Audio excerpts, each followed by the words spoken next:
Keisha Moffat adjusted her short skirt and placed the last cup of coffee on the table. Another day at Maggie's cafe was coming to an end, and she could finally take off that stupid uniform dress that rubbed her armpits. 24 years old, and she was still serving cheap meals and putting up with drunken jokes about her butt. This wasn't how she had imagined her life. "Hey, Kish," Loretta called after her, wiping her hands on her apron. "Come in for a minute." Keisha sighed. Old Loretta had worked in this cafe for as long as Manhattan itself had existed. The manager's gray, curly head appeared from the kitchen door. "Keisha, honey, more complaints. Table 3 says you forgot the sauce for the chicken." "I did bring it, Loretta. He just poured it all over his potatoes and then decided he wanted more. For free, of course." "I don't care. The customer is always right," Loretta said, frowning at the girl. "Are you okay? You look tired. Did you have another fight with that guy of yours?" Keisha pursed her lips. Rashawn had really made a scene last night. He had yelled so loudly that the neighbors had knocked on the wall, all because of some stupid phone call she hadn't answered. "It's fine, Loretta. Can I go? I have an audition in an hour." Loretta shook her head. "Still chasing those starry dreams? Girl, you should get married and have children. How long have you and Ration been together?" 3 years, Keisha replied mechanically, no longer listening. She had heard this song many times before, from Loretta, from her mother, and from everyone else who thought that a black girl from Harlem dreaming of the stage was an unattainable luxury. But Keisha had a voice, a real, powerful voice that everyone who heard her sing told her she had. From her music teacher at school to the drunken patrons of the bars where she sometimes performed on weekends. "You have the voice of Whitney when she was young," someone told her once, and Keisha believed it. In the dressing room, she quickly changed into a tight-fitting red dress, not flashy enough for the audition, but comfortable enough to change out of later when she met Jamal. The mere thought of him sent shivers down her spine. 6 weeks ago, she never would have imagined that the owner of the trendy bar Blues Alley would take notice of her. Sliding out the back door, Keisha hailed a taxi. She didn't usually have money for such trips, but today Jamal had promised her a meeting with a real music producer. She couldn't pass up such an opportunity. The taxi stopped at a low building on the southern edge of Harlem. Blues Alley was located in a basement, but it wasn't one of those cheap basements where they served watered-down beer and played old records. Jamal had created a tasteful venue with a real stage, professional sound, and an atmosphere that attracted audiences not only from the neighborhood, but also from wealthier parts of the city. Keisha descended the steps and pushed open the heavy door. At this early hour, the bar was almost empty, a couple of regulars at the counter, the bartender wiping glasses, and Jamal, bent over a folder of papers. He looked up, and his face lit up with a smile that always took Keisha's breath away. 31 years old, tall, with a perfectly trimmed beard, and eyes that said everything Keisha wanted to hear. "You're special. You're talented. You deserve better." "My star has arrived." Jamal stood up and kissed her, ignoring the stares of others. Keisha pulled away, glancing at the bartender. "Jamal, not here. What if someone tells Rashawn?" Jamal rolled his eyes. "Not again. When are you finally going to dump that loser? How long can you live with a man who thinks you belong in the kitchen and not on stage?" Keisha turned away. Rashawn really didn't understand her desire to sing, but he loved her in his own way. He cared. In their neighborhood, that meant a lot. "You don't understand," she said quietly. "We've been together since I graduated high school. His mother treats me like her own daughter, and he's so jealous that you're afraid to wear a short skirt." Jamal pulled her closer. "Forget it. Let's talk about your future instead. The producer will be here in an hour. In the meantime..." He glanced meaningfully toward his office. Keisha knew she should refuse. She needed to think about the audition and get in the right frame of mind. But when Jamal looked at her like that, all rational thought flew out of her head. Half an hour later, she was adjusting her dress in the small bathroom next to Jamal's office. Her cheeks were still burning, and there would surely be a mark on her neck.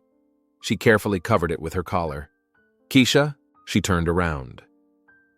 Standing in the doorway was Tanisha Brooks, her best friend from high school.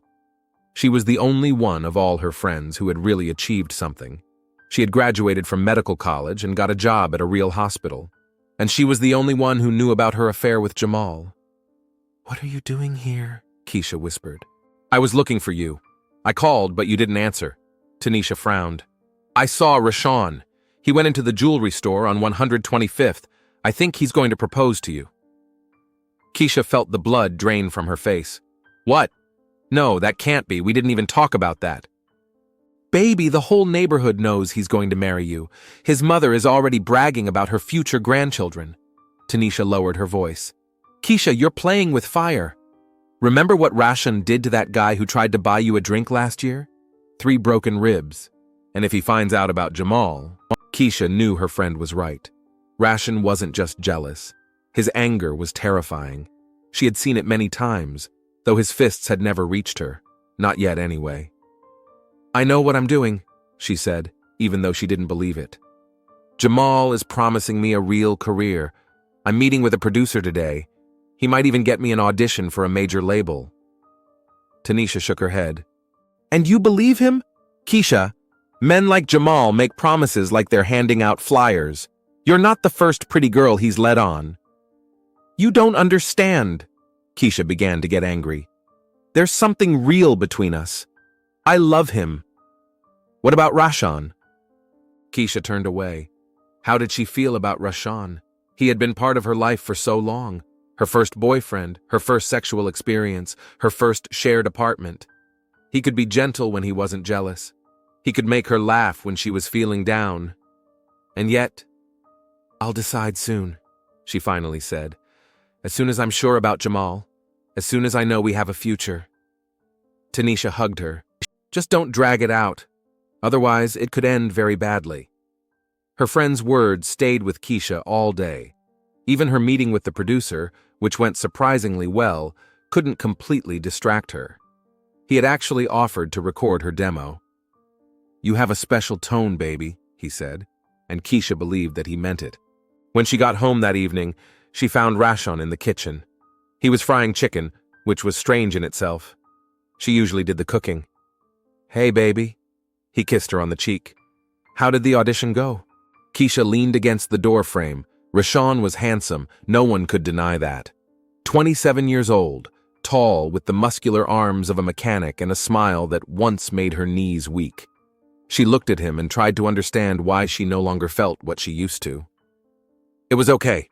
They said I have a good voice." "Of course you do," he winked at her. "And even better in bed." She would have laughed at such a joke before. Now she just wanted to roll her eyes. "Is that a new dress?" Rashan asked suddenly. "I don't remember it." Keisha tensed. The dress was indeed new, a gift from Jamal. "I bought it on sale. When did you go shopping? I thought you were at the audition." She felt her stomach tighten. Rashan always knew when she was lying. "Before the audition, I wanted to look nice." He looked at her intently. "You weren't home when I called at lunchtime." "I was at the audition, Rashan." "At 3? You said it was at 6. Keisha clenched her fists. Rashawn was testing her. Again, always. The constant calls, the questioning, the cross-examination, as if she were a criminal. She used to think it was a sign of love. Now it just annoyed her. "I got it mixed up. The audition was moved," she lied. "Can I get changed, or are we going to continue this interrogation?" Rashawn frowned. "You've been acting strange lately, Keisha. You're coming home late, new clothes, always hiding your phone. What's going on?" "Nothing's going on." She felt her voice rise. "I'm just tired of your constant jealousy. I can't take a step without you interrogating me."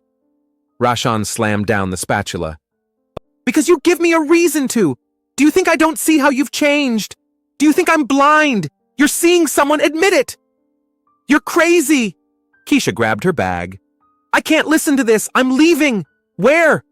Rashawn blocked her way. "To your new boyfriend. Who is he, Keisha? One of those producers who promises to make you a star in exchange for a blowjob?" The slap came instinctively. The sound of her palm against his cheek echoed through the small kitchen. Keisha recoiled in horror, waiting for him to hit her back.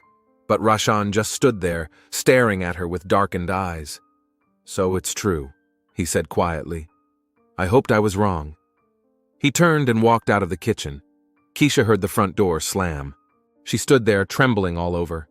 What had she done? Why had she hit him? Now she was definitely finished. Rashan wasn't the type to forgive things like that. Her phone vibrated in her bag. It was a message from Jamal. "I miss you. Come over. I need to talk to you about something important."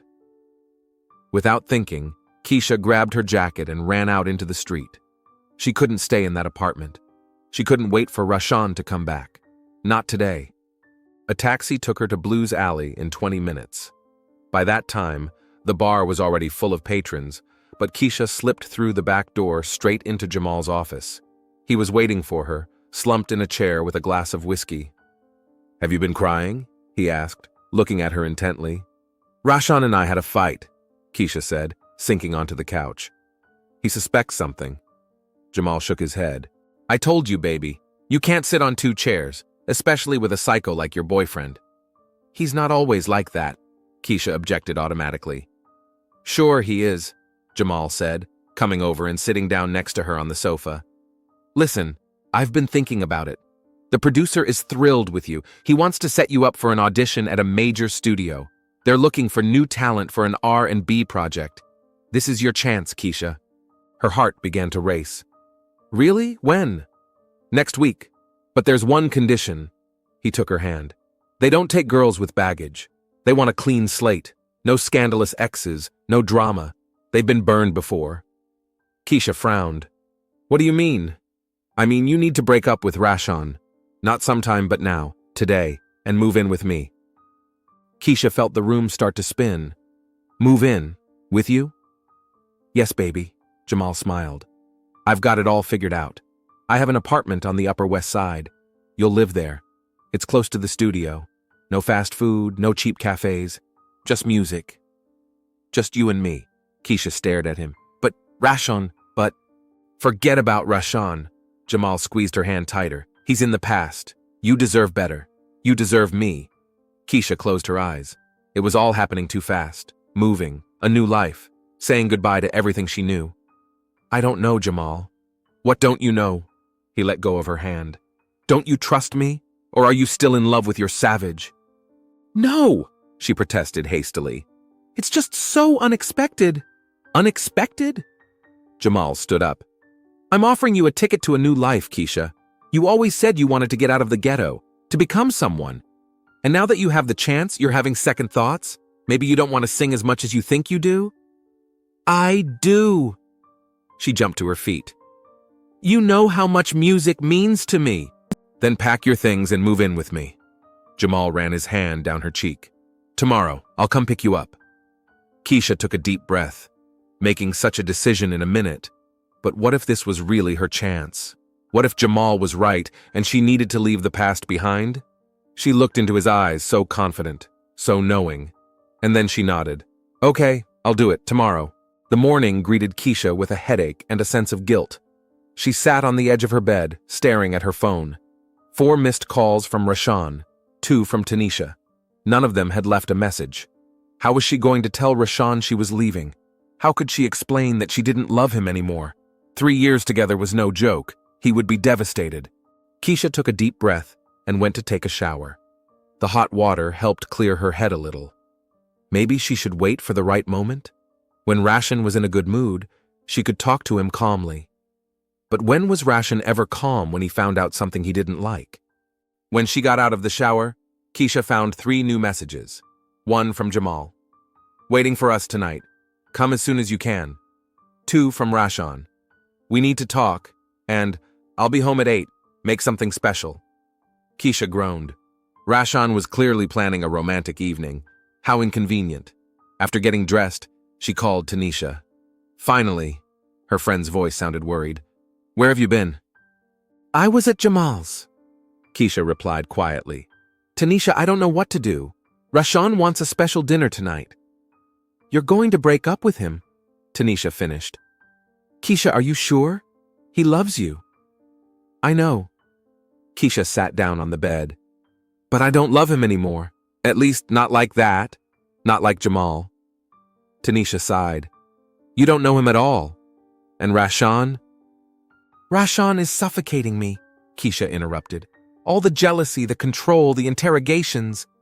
I can't take it anymore. But moving in with Jamal? Keisha, that's crazy. You're dependent on Rashan. You live in his apartment. He pays for half your stuff. And now you're going to be dependent on another man? Jamal will help me with my career. You don't understand, Tanisha. This is my chance. There was a long silence. Be careful, Tanisha finally said. If you need help, call me anytime. After the conversation, Keisha felt even worse. Why didn't anyone believe that Jamal sincerely wanted to help her? That there were real feelings between them? She typed a message to Rashan. I'll be home by 8. I'm making your favorite stew. Then she called Jamal. Good morning, Star. His velvety voice immediately lifted her spirits. Hi, she smiled involuntarily. Listen, about today, Rashan will be home tonight. He wants a special dinner. And you're going to cook it? No! Jamal's voice took on a note of irritation. No. I mean, this is the last time. I'll tell him everything today. I promise. Don't change your mind, Jamal said dryly. And don't forget you have a meeting at the studio tomorrow. You need me to get you there. Keisha frowned. Why did he say that? It was as if he was reminding her that he held her career in his hands. I remember. I'll decide everything today. Okay, I'll wait for your call. In the meantime, you can come over to my place. We'll celebrate your decision in advance. Keisha hesitated. It seemed wrong to see Jamal before breaking up with Rashan, but her desire to see him was stronger. I'll be there in an hour. It was quiet at Blue's Alley. The bar was just opening. Jamal was waiting for her in his office, sprawled in a chair with a glass of whiskey. My beautiful girl is here. He smiled and pulled her toward him. I missed you. We saw each other yesterday. Keisha smiled, but kissed him anyway. It's been too long. Jamal ran his hand down her thigh. So, today's the big day. You're finally going to get rid of that jerk and be all mine. Keisha nodded, but inside she felt sick.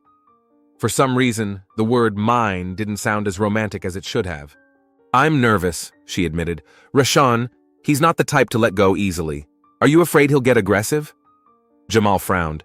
Maybe you shouldn't go back at all. Just give him a call. No, Keisha shook her head.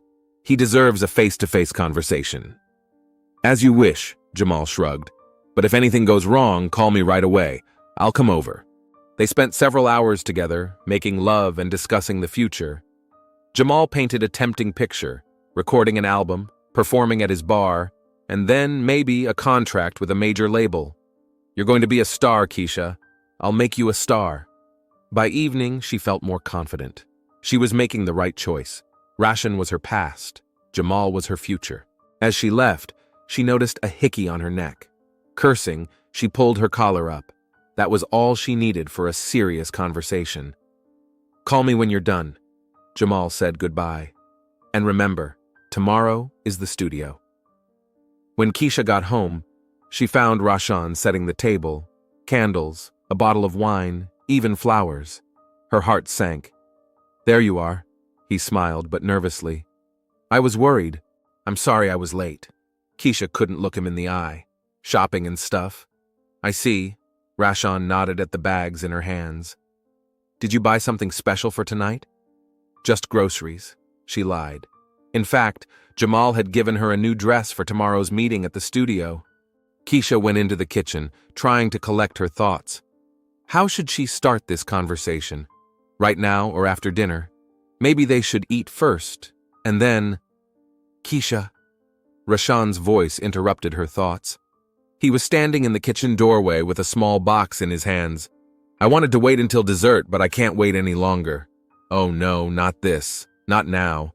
Rashan opened the box. Inside was a simple silver ring with a small diamond. Keisha Moffat, will you marry me? The room swam before her eyes. He was proposing to her. Now, when she was about to leave him. Rashan? She couldn't find the words. I know we haven't talked about this, he said quickly, but I love you, Keisha. I always have. I want you to be my wife. He looked so sincere, so hopeful that Keisha couldn't bring herself to refuse him outright. This is so unexpected, she said nervously. I'm not ready for this, Rashan. His face fell. You don't want to marry me? No, it's not that, she said quickly. It's just not the right time. My career is just taking off. Career, her inner voice objected. What does your career have to do with this? Tell him the truth. Tell him you love someone else. But she couldn't. Not now, when he was standing in front of her with a ring in his hands and hope in his eyes. I understand. Rashan nodded unexpectedly. We can wait, but wear the ring, okay? As a promise. Before she could object, he slipped the ring onto her finger. It was a little big, but it looked right. Keisha looked at her hand and felt like a traitor. I love you, Keisha. Rashan kissed her, and she stood there, frozen, unable to respond. At dinner, Keisha barely touched her food. Rashan, on the other hand, was in a great mood, joking, talking about work, making plans for their future. We could get married in the spring, he said. Nothing fancy, just close friends and family. Keisha nodded, not listening. She thought about Jamal, about his ultimatum. Either you're with me, or it's over. What would he say when he found out she was now engaged? After dinner, she excused herself and went to the bathroom. Closing the door, she quickly dialed Jamal's number. What's wrong? He asked immediately. Did you do everything? Jamal, there's something I need to tell you. She lowered her voice. He proposed to me, with a ring and everything. The silence on the other end was so long that Keisha thought the connection had been cut. And what did you say? Jamal finally asked in an icy tone. I said I wasn't ready, but he put the ring on anyway and… Take it off, Jamal interrupted her. Right now, and tell that jerk that it's over between you two. Or do you think I'm going to wait around while you play bride? I'm not playing, Keisha protested. It's complicated, Jamal. No, it's very simple. His voice became harsh. You're either with me or with him. Decide now, Keisha. If you choose him, forget about the studio, your career, everything. Are you blackmailing me? I'm giving you a choice, Jamal snapped. You have an hour. If you're not at my house in an hour without that damn ring, don't bother calling me. He hung up and Keisha stood in the bathroom, staring at her reflection. She was shaking. How could things have gotten so complicated? She looked at the ring. It felt heavy, like shackles. But taking it off would mean breaking Rashan's heart for good. Keisha took a deep breath. She knew what she had to do. Slowly, she took off the ring and placed it on the shelf. Then she texted Jamal, I'll be there in 40 minutes. When she came out of the bathroom, Rashan was waiting for her in the living room with a bottle of champagne. Let's celebrate, he smiled, but his smile faded when he noticed her bare hand. Where's the ring? Rashan, we need to talk, Keisha said quietly. About what? His voice became tense. I can't marry you. She took a deep breath. I'm leaving, Rashan. I have someone else. The bottle fell from his hands and crashed to the floor without breaking. Someone else, he repeated, as if not understanding the meaning of the words. Who else? It doesn't matter. What matters is that it's over between us. I'm moving out today. Moving out? Rashan took a step toward her. Where? To him? Who is he, Keisha? It doesn't matter. She backed away. I'm sorry. I didn't want it to turn out this way. You didn't want it! His face contorted with pain and rage. You cheated on me behind my back, and now you say you didn't want it? He grabbed her by the shoulders, and Keisha screamed, Let go of me! Tell me who he is! Rashan shook her. I have a right to know! No! Keisha broke free and backed toward the door. I'm leaving. Goodbye, Rashan. She grabbed her bag and ran out of the apartment without looking back. Rashan yelled after her, but she didn't listen. On the street, Keisha hailed a taxi and gave the driver the address Jamal had given her, a small studio apartment on the Upper West Side. Jamal was waiting for her at the entrance, smoking nervously. You came. He smiled when he saw her and immediately pulled her toward him. I knew you'd make the right choice. The apartment was small but cozy, with a view of the park and new furniture. Do you like it? Jamal hugged her from behind. This is all for you, Keisha. A new life. A new beginning. Keisha nodded, unable to speak. Relief and guilt fought inside her. Did she really want this? Or was she just running from one problem to another? Jamal, as if sensing her doubts, turned her to face him. Hey, don't be sad. Everything will be fine. Tomorrow you'll conquer the studio, and in a month you'll be performing in my bar. In a year, All of New York will know your name." He kissed her, and Keisha kissed him back, trying to forget the look on Rashawn's face when she told him she was leaving. They made love right there on the new bed, which still smelled like the store. Jamal was insatiable, as if he wanted to prove to her that she had made the right choice. And Keisha gave herself to him, trying to drown her guilt and doubts in physical pleasure. Afterward, Jamal said he had to go to the bar. "Tonight's a big night, important clients." He kissed her on the forehead. "Get some rest. I'll pick you up at 10 tomorrow." Keisha was left alone in the unfamiliar apartment. She wandered from corner to corner, unable to find a place for herself. She turned on her phone, 15 missed calls from Rashan, 3 from Tanisha. Suddenly, the doorbell rang. Keisha froze. Jamal? Was he back? Or had Rashan found her somehow? She approached the door. "Who is it?" "Open up." Rashan's voice sounded strangely calm. "We need to talk." Keisha's heart sank. "How did you find me?" "Open the door, Keisha." With trembling hands, she opened it, leaving the chain on. Rashan stood in the hallway, his eyes red, his hair disheveled. He smelled of whiskey. "What do you want?" she asked quietly. "To talk," he said, looking her over. "Nice apartment. Does he pay you well for your services?" "Don't you dare!" Keisha exclaimed indignantly. "You have no right to say that." "And you had the right to lie to me? To cheat on me?" Rashan took a step closer to the door. "Let me in, Keisha. I swear I just want to talk." "No," she shook her head. "Leave, or I'll call the police." "After 3 years together?" He smiled bitterly. "At least tell me who he is. I deserve to know." "No, you don't," Keisha snapped. "Go away, Rashan. It's over." He looked at her for a long time, then nodded. "Okay, I'll go. But first tell me one thing. Do you love him?" Keisha hesitated. "Yes," she finally said. "I love him." At that moment, her phone rang on the table by the door. The name Jamal lit up on the screen. Rashan saw it, and his face contorted. "Jamal?" He slammed his fist against the door. "Jamal Willard? From Blues Alley?" Keisha backed away. "Go away, Rashan!" "Jamal Willard!" Rashan shouted, hitting the door again and again. "You left me for that womanizer? Do you even know how many girls he had before you? How many future stars?" The chain gave way, and the door swung open. Rashan burst inside, and Keisha backed away in panic toward the bedroom.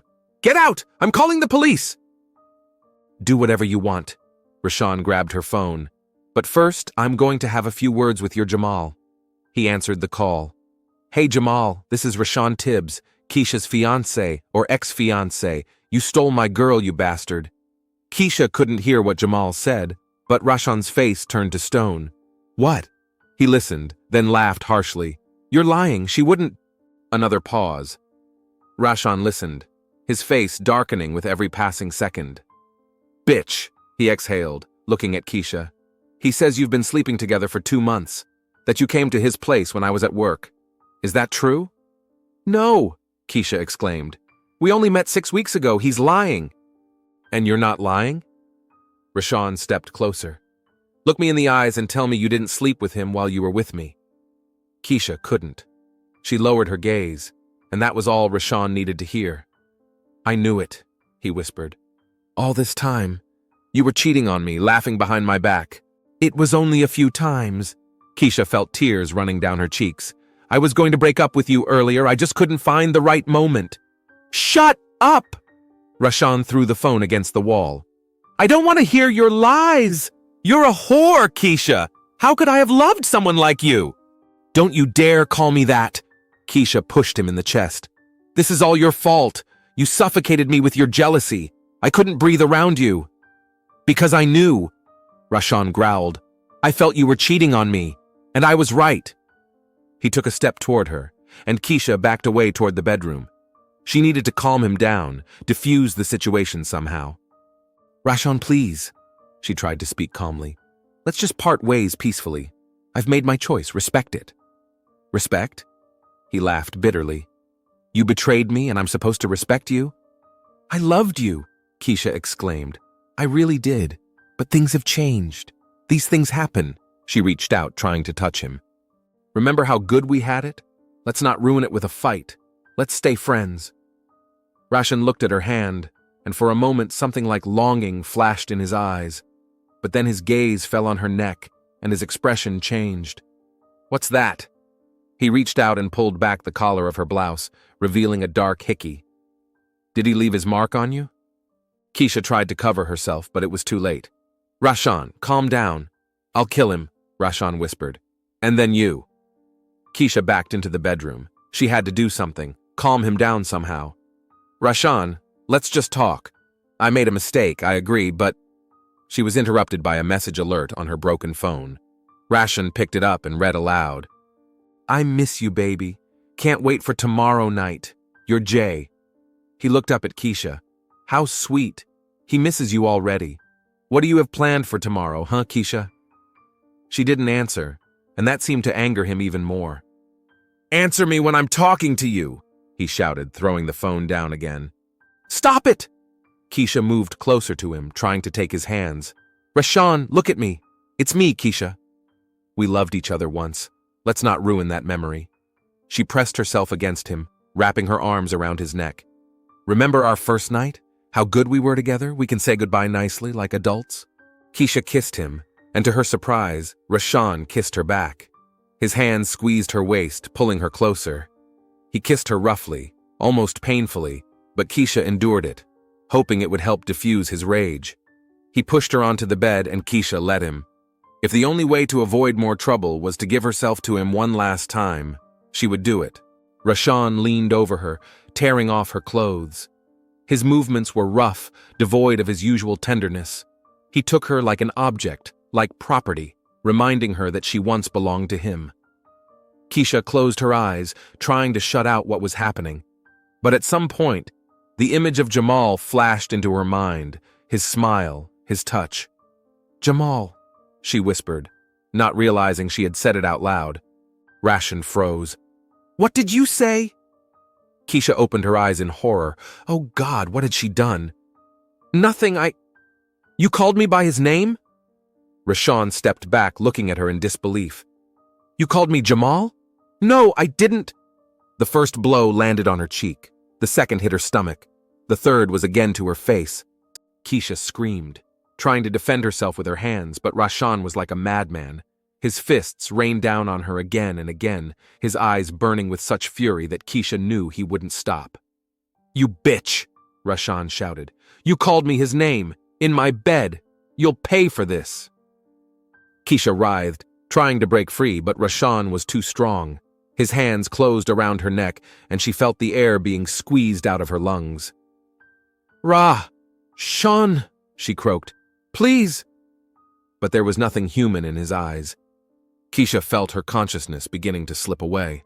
Black spots danced before her eyes. "You're mine," Rashan whispered, continuing to squeeze her throat. "Only mine. No one else will ever have you." Keisha tried to fight back, scratching his hands, but with every passing second she grew weaker. Her last thought was regret. That she hadn't listened to Tanisha. That she had been so stupid to say Jamal's name. That she would never be a singer. Darkness engulfed her. Tanisha Brooks dialed Keisha's number for the 5th time. Again, the answering machine. Strange. Her friend never missed more than 2 calls in a row. Especially now when she had to tell her how the conversation with Rashan had gone. The clock on the bedside table showed it was almost midnight. Tanisha nervously bit her lip as she thought. After their last conversation, Keisha was supposed to call to tell her how the explanation with Rashan had gone. But the phone had been silent for several hours. Something was wrong. Tanisha felt it in the tremor that ran through her body whenever she sensed trouble. Without giving up on her attempts to call, she pulled on her jeans and a sweatshirt and rushed out of the apartment. Her intuition told her to act quickly. Jamal's apartment was a 20-minute drive away. Tanisha remembered the address. Keisha had proudly recited it when she was bragging about her new life. Upper West Side, 20th floor. "View of the Hudson," her friend had chirped happily, oblivious to the worry in Tanisha's eyes. The taxi driver dropped her off at a glass skyscraper. The security guard in the lobby gave her a suspicious look. "Who are you here to see?" "Keisha Moffat, apartment 207. Your name?" Tanisha Brooks. I'm her friend. She's waiting for me, she lied. The guard checked the list, then nodded and let her in. In the elevator, Tanisha tried again to call Keisha. Silence. Her uneasy feeling grew stronger. She froze in front of the apartment door, unsure what to do. What if Keisha just didn't want to talk? Or were she and Jamal busy? But her intuition screamed, "Knock!" Tanisha knocked. Silence. She knocked harder. No response. "Keisha? It's me, Tanisha. Open up." She listened. There was no sound coming from the apartment. The doorknob suddenly gave way under her hand. The door was unlocked. "Keisha?" Tanisha cautiously entered the dark hallway. "Are you here?" The silence was deafening. The living room was empty. So was the kitchen. The bedroom door was ajar, and a thin strip of light was coming from inside. "Keisha?" Tanisha pushed the door open and froze in the doorway. The scene that met her eyes seemed unreal, like a scene from a horror movie. Keisha was lying on the bed, naked, motionless. Her face was almost unrecognizable due to bruises and caked blood. Dark marks were visible on her neck, fingerprints. "Oh my God," Tanisha whispered, rushing to her friend. Keisha, wake up." She pressed her fingers against Keisha's neck. There was no pulse. Her skin was already starting to get cold. "No, no, no!" Tanisha shook her friend, even though deep down she knew it was too late. "Keisha, please!" In a daze, she stepped back from the bed and took out her phone. 911? I have a murder. My friend? She's dead."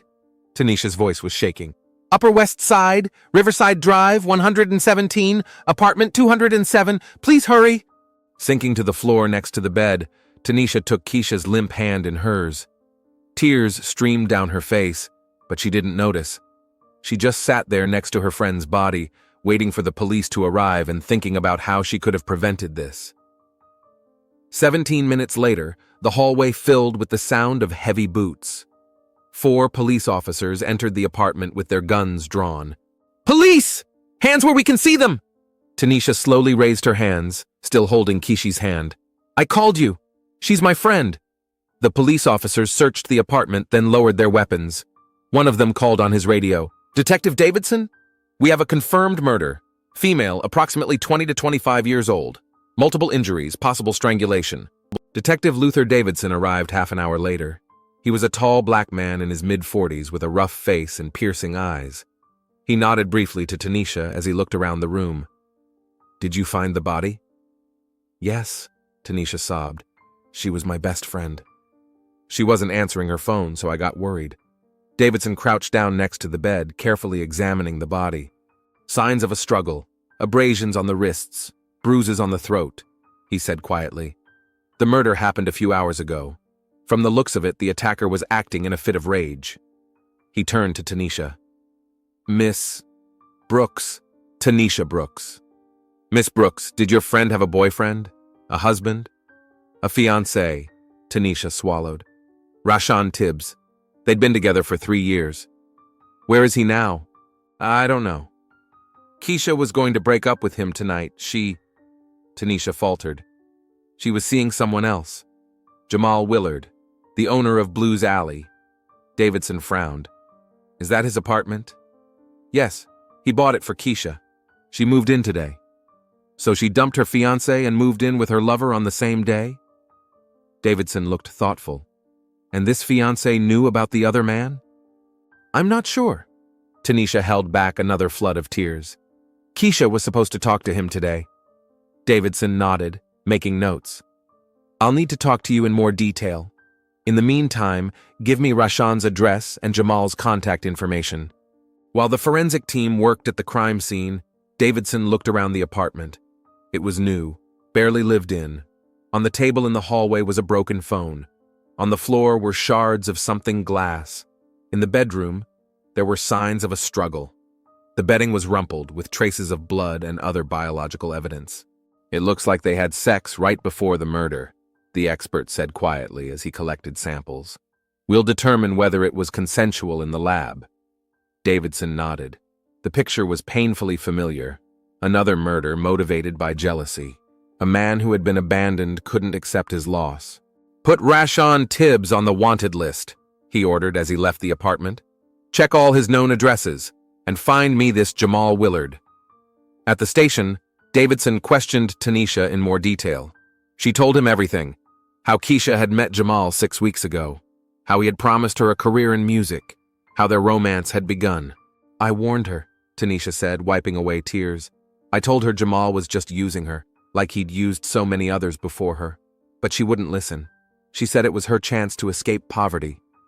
And Rashan? What was their relationship like? Tanisha sighed. Complicated. Rashan was very jealous. He controlled her every move. That's what pushed Keisha into Jamal's arms. She felt suffocated in her relationship with Rashan. Was Rashan ever violent? Did he hit her? No. Tanisha shook her head. At least she never said anything about it, but he had a temper. Once he beat up a guy who just bought Keisha a drink at a bar. Davidson made a note. And today? What was supposed to happen today? Keisha was going to tell Rashan she was leaving him. She even gave him back the ring he proposed with this morning. On the same day she was going to break up with him? Yes. Tanisha smiled sadly. A perfect storm, right? He thought he was taking a step forward in their relationship, and she was getting ready to leave. Davidson closed his notebook. Thank you, Miss Brooks. We'll be in touch if we need any more information. The next person to be questioned was Jamal Willard. Elegantly dressed, with cold eyes, he didn't look grief-stricken.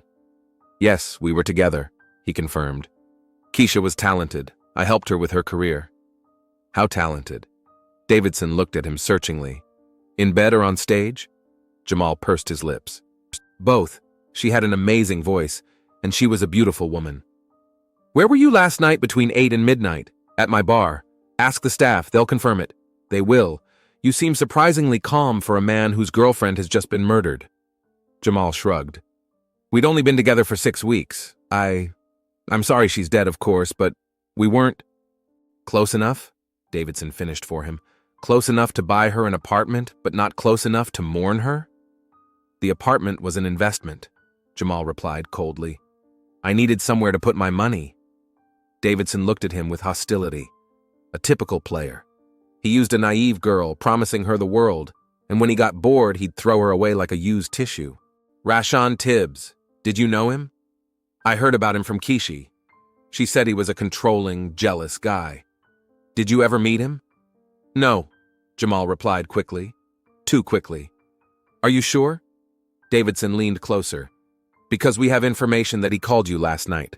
From Keisha's phone. Jamal hesitated for a moment.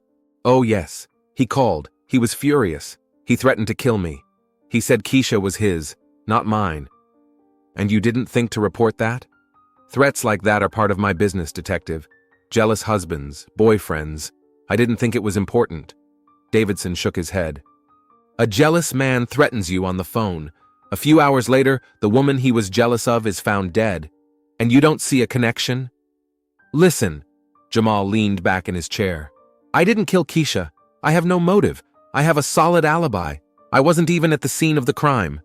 Obviously, her crazy boyfriend did it. Davidson couldn't help but admit that Jamal was right. All the evidence pointed to Rashan. Rashan was found 2 days later in a cheap motel outside of town. He didn't resist arrest. He just sat on the bed, staring into space, when the police broke down the door. In the interrogation room, he looked haggard, his eyes red from lack of sleep. When he saw Davidson, he didn't even look up. Rashan Tibbs, Davidson sat down across from him. Do you know why you're here? I killed her, Rashan said hoarsely. Davidson hadn't expected such a direct confession. Do you understand your rights? You have the right to remain silent. I understand everything, Rashan interrupted him. And I'm going to confess anyway. I killed Keisha. I didn't mean to, but I did it. Tell me what happened. Rashan looked up at him with a tortured expression. I loved her. We were together for 3 years. I proposed to her, thought we were going to get married, and all this time she was cheating on me with this Jamal. And you went to her apartment. I wanted to talk. Just talk. Rashan's voice trembled. But when I saw the apartment he bought her, when I saw the hickey on her neck, something broke inside me. Did you hit her? We were arguing. She defended him, said I was suffocating her with my jealousy, and then... He faltered. Then we ended up in the bedroom. I don't know how it happened. She wanted to calm me down, I think. We were close. And then she said his name. She called me Jamal. Rashan buried his face in his hands. I lost control. Everything was a blur. When I came to, she was already dead. Davidson looked at him without much pity. The story was as old as the world. Jealousy, betrayal, murder. Did you decide to turn yourself in? No. Rashan shook his head. I thought about killing myself. But then I realized I had to take responsibility for what I did. She didn't deserve to die, no matter what she did. Further investigation confirmed Rashan's words. Experts found his DNA on Keisha's body and his fingerprints in the apartment. Rashan's past also worked against him. It turned out that he already had a record for fighting and assault. Nothing serious so far. Fines, community service. The system had always given him another chance. At the trial, Rashan pleaded guilty. His lawyer tried to get a lighter sentence, emphasizing the heat of the moment, lack of intent, and sincere remorse. But the evidence was too strong. Signs of a brutal beating, strangulation, and a history of violent outbursts. The sentence, 25 years in prison. After the verdict was handed down, Davidson left the courtroom and lit a cigarette, staring out at the rainy street. Tanisha Brooks approached him. "Is it over?" she asked quietly. "Justice has been served, if that's what you mean," Davidson replied. "He got what he deserved." "But Keisha is still dead," Tanisha shook her head. "And Jamal is walking free, even though he used her just like he used dozens of other girls before her." "Guys like Jamal don't go to jail," Davidson smiled bitterly. "Unfortunately, playing with people's feelings isn't a crime." Tanisha nodded. "You know, she called me that day. She asked me if she was doing the right thing. And I dismissed her fears. I told her Rashan would be fine." "You couldn't have known," Davidson put his hand on her shoulder. "People like Rashan are good at hiding their true nature, until the very end." "But there were signs," she objected. "His jealousy, his control, the way he tracked her wherever she went." "There were," Davidson agreed. "And the system failed her, like it fails so many women every day." He threw his cigarette butt in a puddle.